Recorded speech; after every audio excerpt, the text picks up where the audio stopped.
Hello and welcome to My Security TV and our Tech and Tech Weekly. This is our Friday morning episode. My name's Chris Coverage. I'm the editor with My Security Media, and today we're going to be diving into robotics and COVID-19 and the deployment of robotics in the cleaning process. So we're going to be joined by Kenichi Yoshida, the Chief Business Officer with SoftBank Robotics. He's in Tokyo. And Harold van Haltren, Chief Executive Officer with GERMii. And GERMii is an Australian company based in Perth and also in Sydney. So this is our only interview for this morning, but it's a good one from our drasticnews.com channel, our drones and robotics channel. So SoftBank Robotics has partnered with an Australian company, GERMii, which is a pathogen mitigation company. We're going to be joined by Kenichi Yoshida, there in Tokyo. Ken, thanks for joining us. And hello. Harold van Haltren, great name, CEO with GERMii. Harold, thanks for joining us. Thank you. Thank you very much. Very good. Maybe we'll start. We've got an excellent comment. So yeah, anyone from the audience, if you've want to get involved in this one, it's a pretty large topic. It's red hot here in Australia, obviously, with Melbourne in lockdown, moving into their second week. And COVID-19 and its related viruses and variants are going to be with us for some time, hence why this is really a really hot topic. One on robotics, which is, again, advanced technology, and then the other one is how to get rid of this virus and make our places clean. Ken, I'm going to hand over to you. Maybe introduce us to SoftBank Robotics. We had a bit of a pre-interview discussion, so there is a lot to discuss. We're not time limited either as well. But from the audience, if you've got a comment, question, please take the opportunity to ask these two who are experts in their field. Ken, SoftBank Robotics, and then we'll move into Whiz, which we can see pictured there. Sure. Hi, my name is Kenichi Yoshida, Chief Business Officer of SoftBank Robotics. SoftBank Robotics is the operating unit of the SoftBank Group.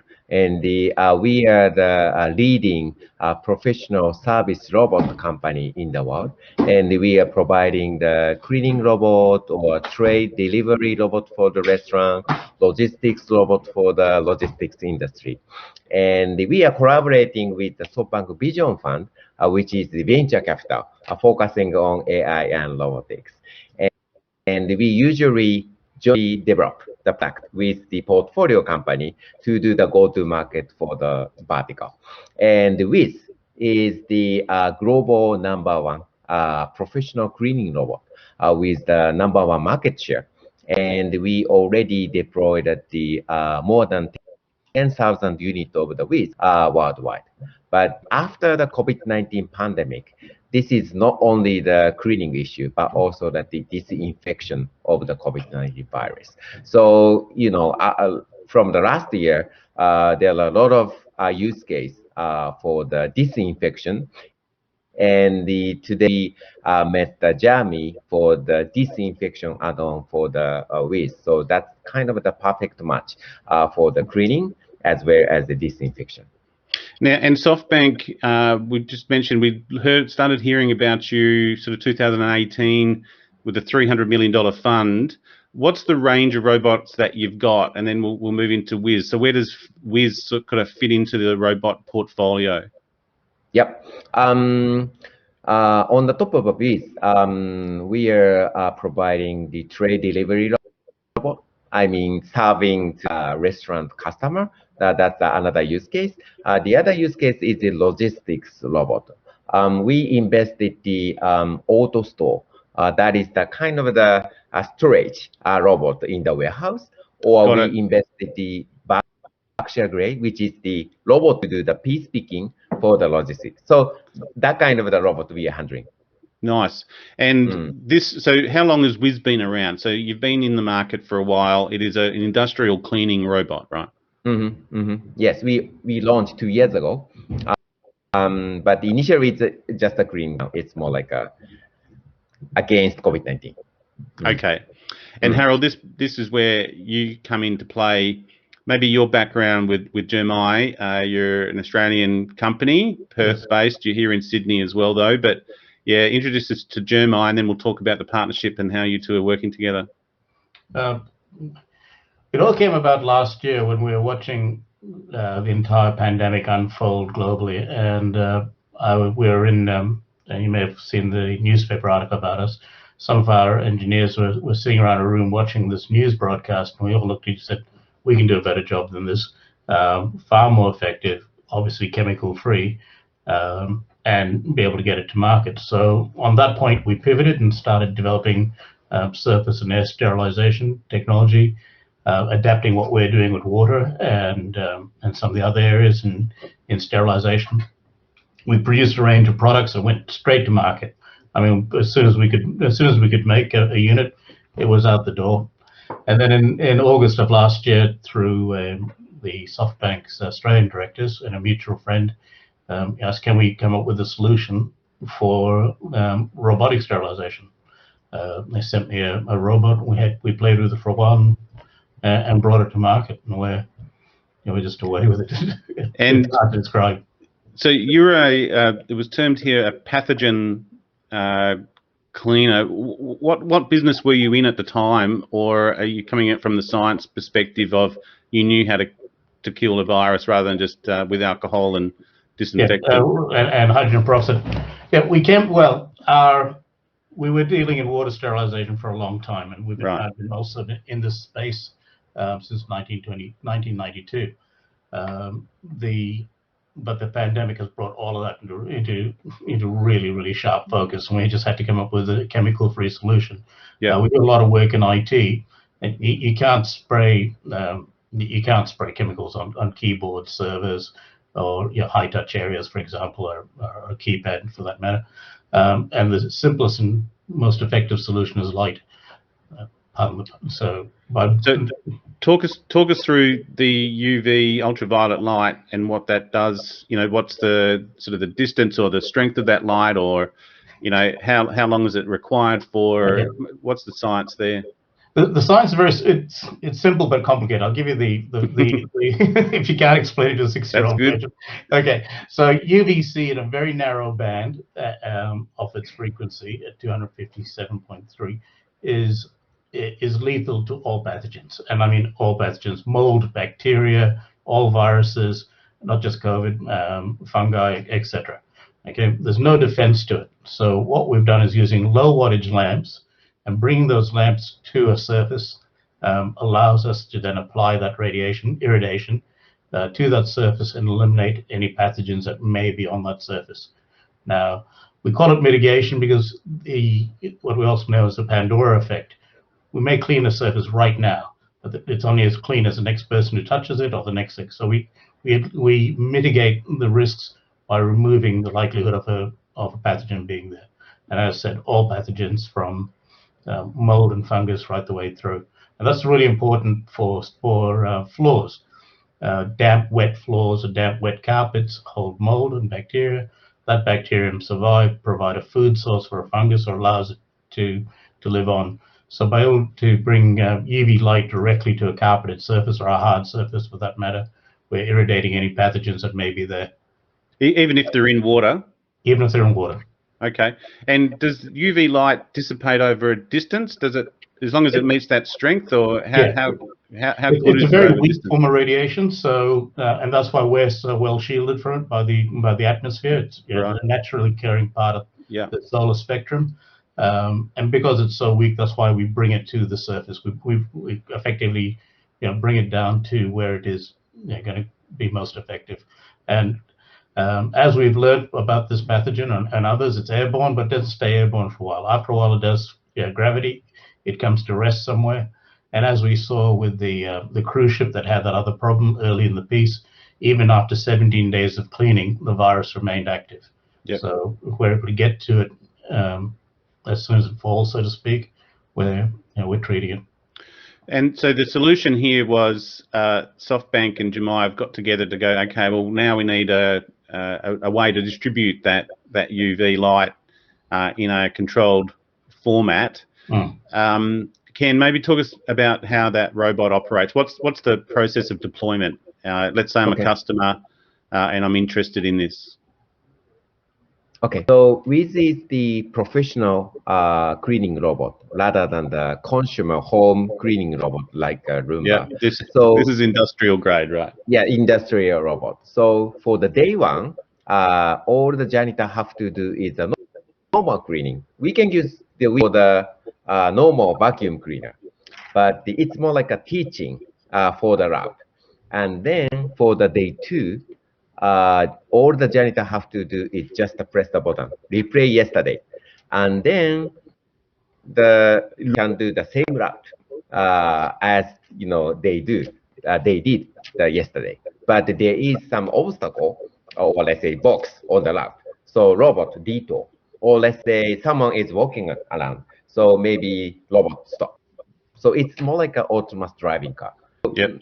We need to do the teaching. Where should the robot, do the cleaning, and then maybe robot can do the automatic cleaning. Is there software applied to this where you might upload either a CAD drawing or a map, and you can train it before it's deployed, or do you have to? It's a machine learning. I got the release was AI powered, but it sounds like more like machine learning where you just train it and it's on the ground and it learns its pathway. Is there a way you can upload or track? Let's say as an audit, you want to review what the robot has done. Is there a sort of a software overlay on this? We don't need any PC or computer pre-programming. We can just use as the vacuum cleaner and for the day 1, and we can just do the perimeter definition. As a clean, and then you're gonna do everything, and then maybe automatically using AI, robot can do everything. But how do you know what it's done or when it did it? Okay, so everything, all the data is stored on the cloud. So so 9 a.m. this robot is doing this, but there is obstacle, so we cannot do this area. Yeah. So 97 is completed. So that data, all of the data is scientifically, shown on the cloud. So that's another value. Maybe Harold, where are these being deployed here in Australia? Have you got, are they out in the market? Yes, they are. And to answer Ken's question and yours, the machine stores on board exactly where it's been and what it's done, so that a manager from an audit person can then turn around and say, well, it has done that floor, it's done it effectively, but during the course of a navigation, a desk was out or a pot plant was in an area, and 1 square meter was avoided in the collision avoidance software, and it wasn't vacuumed. And that's the fantastic thing about this machine. It's serious, and we've had a look at a lot of them. It is by far the best AI its ability to navigate. Sorry, my language is a bit No, I understand. Yeah, its ability to navigate the space that it's been deployed into is the best in the world. Yep. It really is that good. I've seen ones that are emitting light out sort of above ground and the like, and being used, or one of the case studies was airplanes as well. How are you deploying this? Is this purely just surface, or can you run it down the aisle of an aeroplane and it's emitting light as well? How adaptable are you making this to different deployments? At the moment, we have the 2 units that go on the Whiz. One is a floor plate. The secondary is an air capture unit. Now, the air capture unit represents 4 stages of cleaning. So the first stage is the brush head at the base of the Whiz, which then brushes up all your dirt. The second stage is the dust bag within the Whiz itself. The third stage is the HEPA filters at 3.5 microns. And then after that, we apply our radiation technology. So we have an air capture chamber that captures all the air that's been expelled out of the Whiz, and it's all irradiated. And essentially, it gets back to the fundamental being a vacuum cleaner. A vacuum cleaner is an air pump, so we're sucking air, proximal air out of the air, out of the environment, draws it into the Whiz, cleans it, then sterilizes it. As far as aircraft are concerned, we're very close to adapting. It's all prototype development. We have some really exciting solutions for aircraft, and rapid turnarounds, easy deployment. The Whiz is actually quite compact, so it can actually remain on board the aircraft rather than have to be carried on. Nice. And we're just in the development stage of all of that. And it'll be very soon to market. Okay, and so I've got about 10 questions here now. So one, save me writing them down. One is the certification process. Like, how do you check the surface? Like, what is the certification process for these? Mm-hmm. You know, you say it's clean to surface. Is there some sort of way to check that? The other one is, what is the actual size of this? You mentioned it can stay on board, which is very convenient. What's the actual size? What are the dimensions? Ken probably know better than I do. Ken, do you know the dimensions of the Whiz? Yeah. Something like a 45 centimeter. I'm not sure. I'm not sure about the inches, but so 45 centimeter width is the, let's say, sorry. Yeah. 45 centimeters in width. Yes, width. Yes. Okay, and how tall is it? No, roughly about 60 centimeters and weighs 34. Yeah, 60 centimeter. 60. Okay, so that's quite small. We can use it for office. And what's the certification that you carry with this? I imagine that's you, Harold. What's the certification process? Just so from in the market, you know, there's probably a few players in this field. How do they differentiate between who's legitimate and who's going to do the job properly versus? We've had our units independently tested by Symbio Laboratories in Western Australia. Yep. We've had variations also independently tested. We can do a live test if a client requires it. So we'll actually just treat and destroy bacteria live in front of them to show how it works. Yep.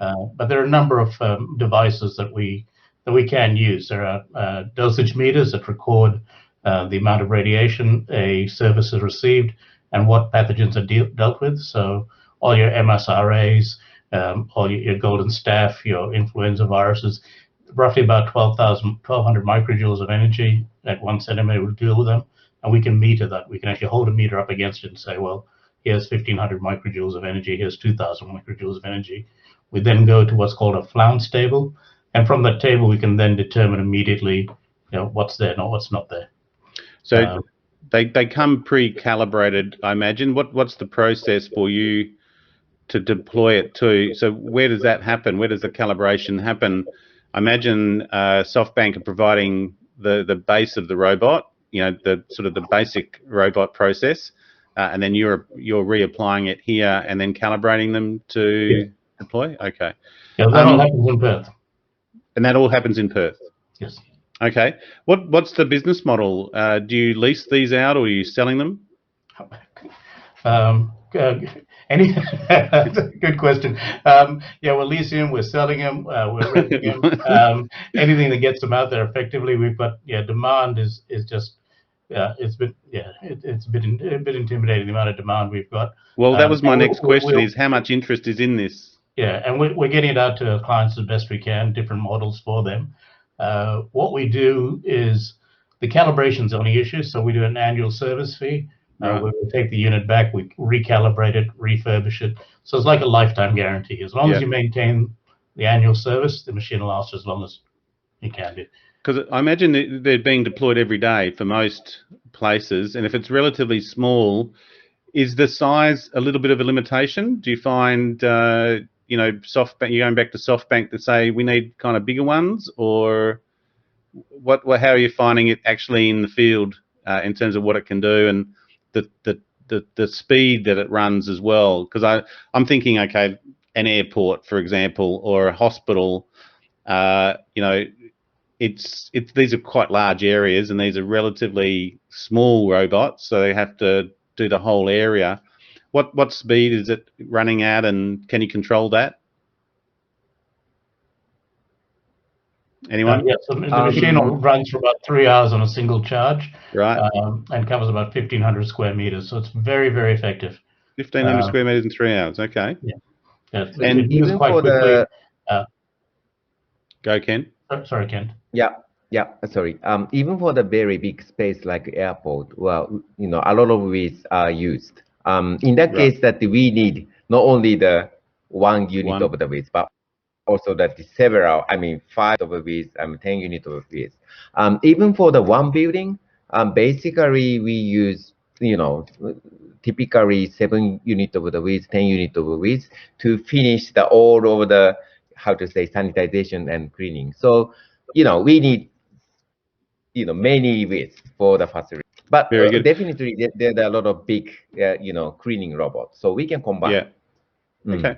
Well, imagine that's good for the business model as well, because they pay per unit. So, but I suppose that's where I was heading. Of you've got a set distance or area span.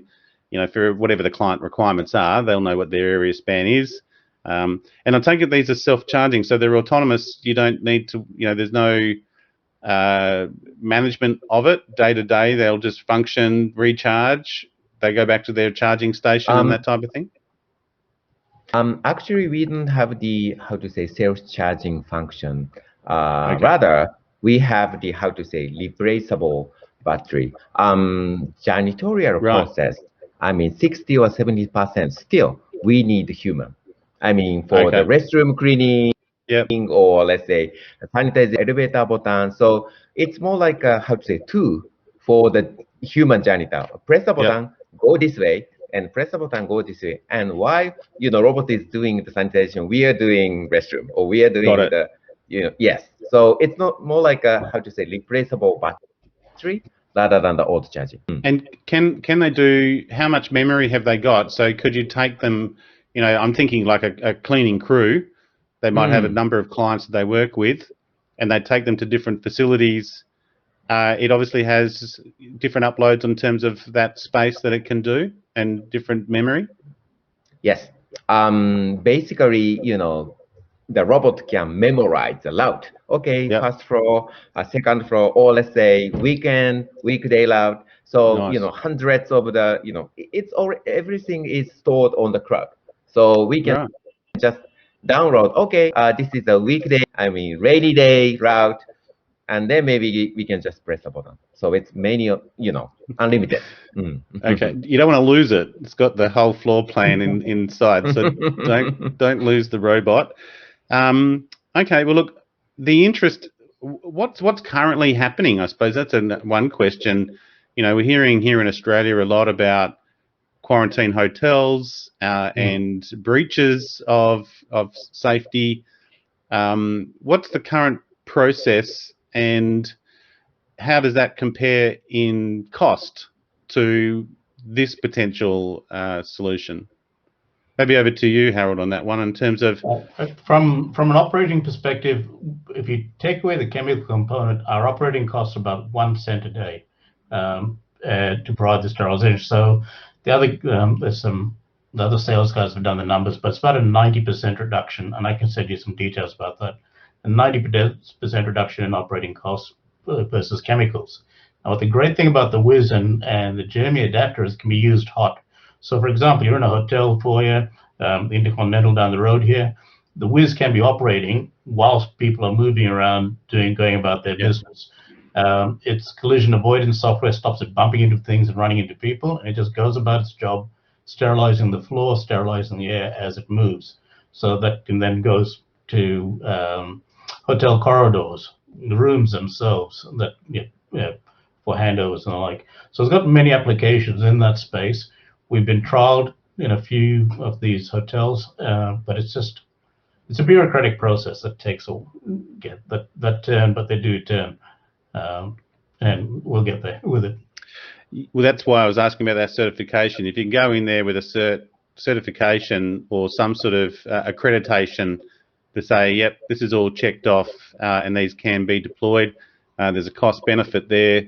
It makes it a bit of a no-brainer. I suppose it then is the speed to market is the next challenge and scaling up. And you're looking, this is obviously in Australia. How are you scaling as a business? Because SoftBank, you're quite large there in Tokyo. Japan's renowned for its robotics industry as well.